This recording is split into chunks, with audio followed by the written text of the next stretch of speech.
Numbers 35. Towns for the Levites. On the plains of Moab by the Jordan across from Jericho, the Lord said to Moses,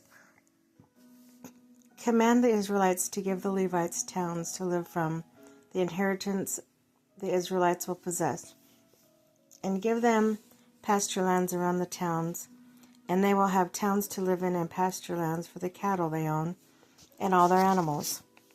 The pasture lands around the towns that give you the Levites will extend 1,000 cubits from the town wall.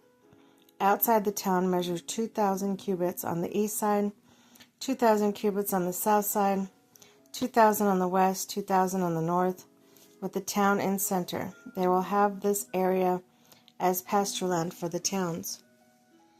6 of the towns you give the Levites will be cities of refuge to which a person who has killed someone may flee. In addition, give them 42 other towns. In all, you must give the Levites 48 towns, together with their pasture lands. The towns you give the Levites from the land Israelites possesses are to be given in proportion to the inheritance of each tribe. Take many towns from the tribe that has many, but few from the one that has few." Then the Lord said to Moses, "Speak to the Israelites and say to them, when you cross the Jordan into Canaan, select some towns to be your city of refuge, to which a person who has killed someone accidentally may flee. They will be places of refuge from the avenger, so that anyone accused of murder may not die before they stand trial before the assembly. These 6 towns you give will be your cities of refuge. Give 3 on the side of the Jordan, the 3 Canaan as cities of refuge. These 6 towns will be a place of refuge for Israelites and for foreigners residing among them, so that anyone who has killed another accidentally can flee there. If anyone strikes someone a fatal blow with an iron object, that person is a murderer. The murderer is to be put to death. Or anyone who is holding a stone and strikes someone a fatal blow with it, that person is a murderer. The murderer is to be put to death. Or if anyone is holding a wooden object and strikes someone a fatal blow with it, that person is a murderer, and the murderer shall be put to death. The avenger of blood shall put the murderer to death when the avenger comes upon the murderer. The avenger shall put the murderer to death. If anyone with malice forethought shoves another or throws something at them intentionally so that they die, or if any enmity one person hits another or their fist so that the other dies, that person is to be put to death. That person is a murderer. The avenger of blood shall put the murderer to death when they meet.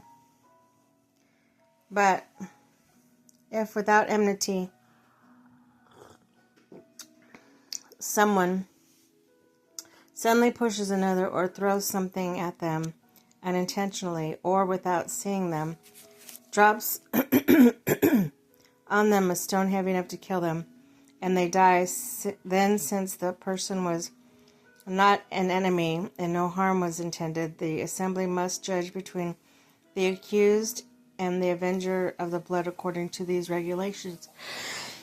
The assembly must protect the one accused of murder from the avenger of blood and send the accused back to the city refuge to which they fled. The accused must stay there until the death of the high priest who was anointed with oil. But if the accused ever goes outside the limits of the city of the refuge to which they fled, and the avenger of blood finds them outside the city, the avenger of blood may kill the accused without being guilty of murder.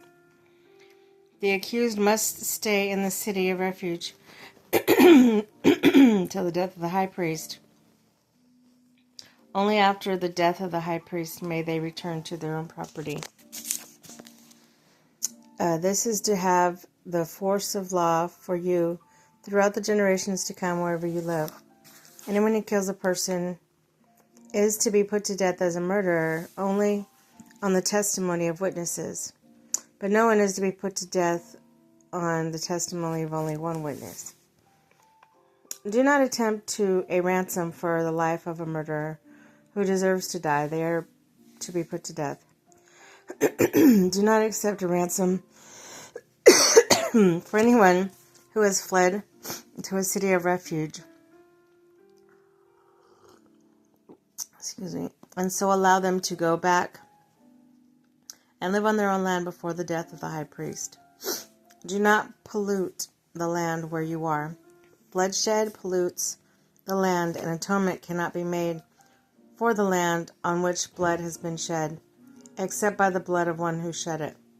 Do not defile the land where you live and where I dwell, for I, the Lord, dwell among the Israelites.